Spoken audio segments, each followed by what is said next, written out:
Up until this point in the podcast, we've been working on what it means to walk your talk. You shape your behaviour and you'll build yourself into a really trustworthy person. But here's a thought. If you can shape the behaviour of a whole group, together you can achieve anything.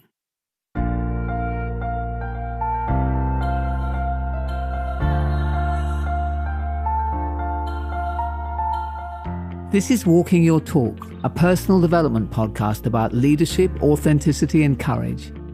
I'm Carolyn Taylor, and I've spent my life working with leaders in organisations on how to change their culture. But this is much more personal. If you want to be known as someone who walks your talk at work and beyond, then this podcast is for you.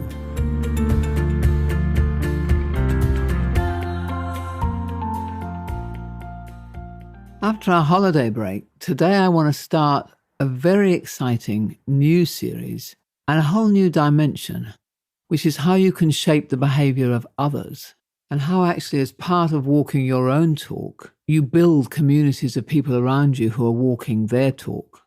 Because in fact, when people judge you, particularly if you're the leader of any group, they will judge you not only by your own behaviour, but also by who you surround yourself with and how they're behaving. So if you're the leader in an organisation, then that means building a culture. That's what it would be called. A culture is actually simply a shared set of behaviours that a whole group adopt and display regularly. Shared standards of behaviour are also important, of course, for a family or a team, whether it's a work team or a sporting team, or any group who are bound together. I have, and I'm sure you have if you're a parent, a few core behaviours and ways of thinking that I've tried to nourish in our family. Taking responsibility, for example, has always been one, above the line as I call it, not blaming others. I remember my daughter saying to me once, sometimes it's such a pain living in this family because all of my friends just get to hang out and blame and complain about other people. But you keep asking us, how we're going to respond to that situation, what's happened, rather than just blaming. I do feel for them, but I'm also kind of really proud of who they are. So it is possible to shape behaviours of a whole group. And the reason it's possible is because as human beings, we're actually all hardwired to fit in to the group or the community of which we're a member. We need each other to survive. And so what happens is we all look around of the group, the tribe, whatever group we've formed, and we work out how everyone else is behaving, and we kind of gradually adjust our own behaviour so that we will fit in. And if we really don't fit in, we'll tend to leave the group or maybe be ejected by the group. So what happens, in fact, is that groups do build a shared set of behaviours, and as a leader or a member, actually, of a group, you can shape that. And that's what we're going to cover in the next few episodes. I find actually that many people are just not even aware that that can be done. I mean, you would have all heard companies, particularly recently in industry, that have got into trouble because of the behaviour of their people. The banking industry or safety problems or general reputational issues. And I was talking to someone very senior in one of those companies quite recently before I gave a presentation. And he actually said, I don't understand how I can be held accountable for my people and how they behave, because after all, I haven't even met them. I don't control them. And that would be a fairly common view. I remember, not that long ago, must be maybe 7-8 years ago, Rupert Murdoch sitting in the Parliament in Great Britain and arguing that he couldn't be held responsible for the behaviour of the journalists in his newspaper, it was called News of the World, who'd basically been tapping into the mobile phones illegally of people who died in order to try and get some story on them. And he was going, well, I can't be accountable for that. Now, what I'm suggesting is, in fact, as a leader, you absolutely not only are accountable for it, but you can shape the behaviour, which means that, it's okay to be accountable for it. And that's what we're going to cover. So you can listen to this as a leader in an organisation, or as a parent in a family, or as a team leader, but actually also as a team member.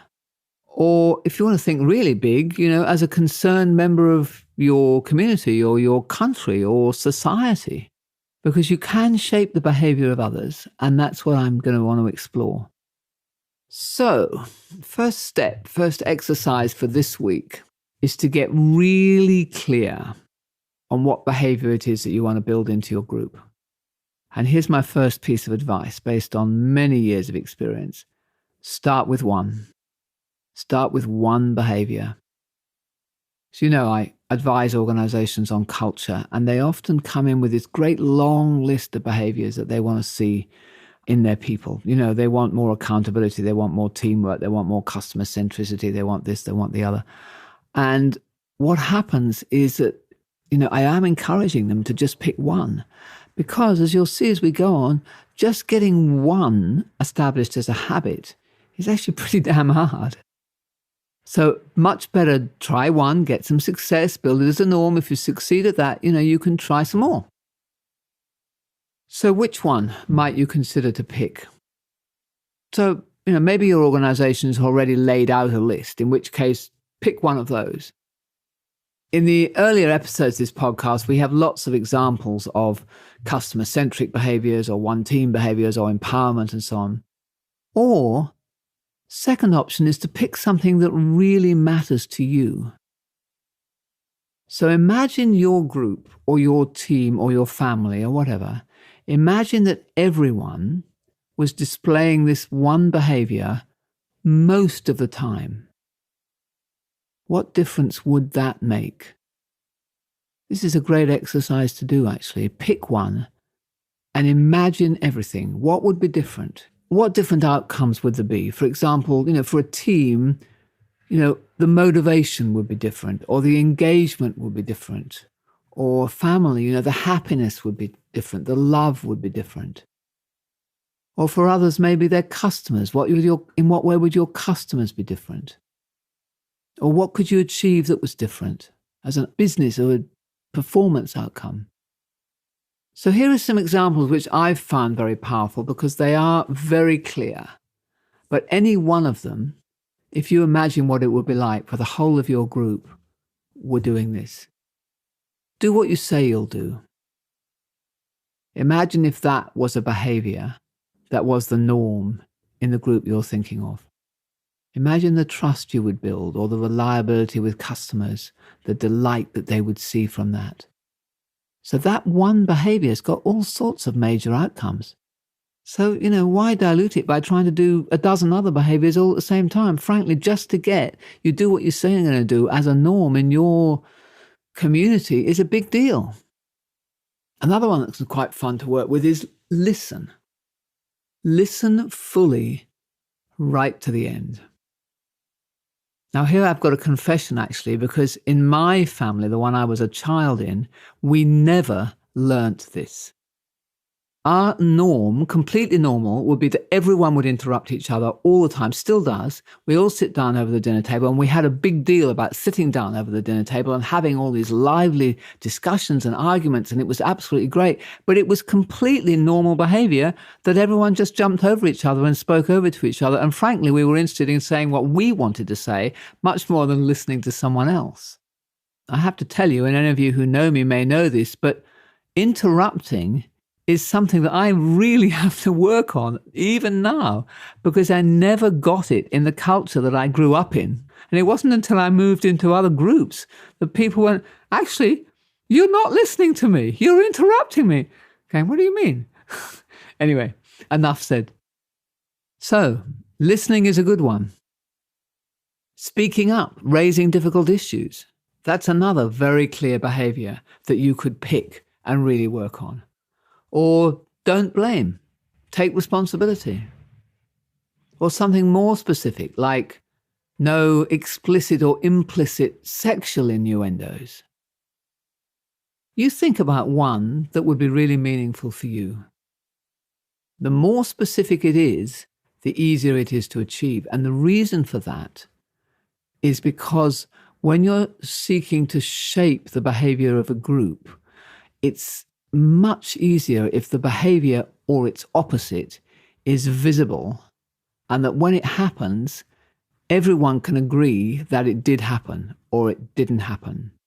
So when you say something kind of vague, like be safe, for example, I might say, well, I think this is safe. And you would go, no, by my standards, it's not safe.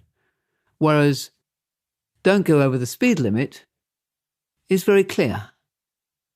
So pick a behaviour. This is the exercise for this week. And then we'll go on next week to talk about how you can then use them. Pick a behaviour that is really beneficial, that you can see the benefits, you can describe, you can imagine what those benefits would be like. Secondly, pick something that is specific and visible, that if 3 or 4 people were in the same room, they would likely all agree that it either was or wasn't being displayed. And thirdly, pick a behaviour that you feel really passionate about, that resonates with your values, something that you hold dear, because you're going to have to be prepared to work on this and know that it really is the right thing to do and it's worth it. Or pick a behaviour that your organisation has already decided is important, and you can do all of these exercises go on. But see if you can find what one would really work for you, and then start watching whether you see it or don't see it in the group that you're most concerned and passionate about. And then next week, what we'll go into is starting to work how you can influence others around that behaviour. So very happy that you could join me after the break in this new year, for those of you who are listening to these sequentially. And I look forward to sharing more about shaping others' behaviour next week. Bye.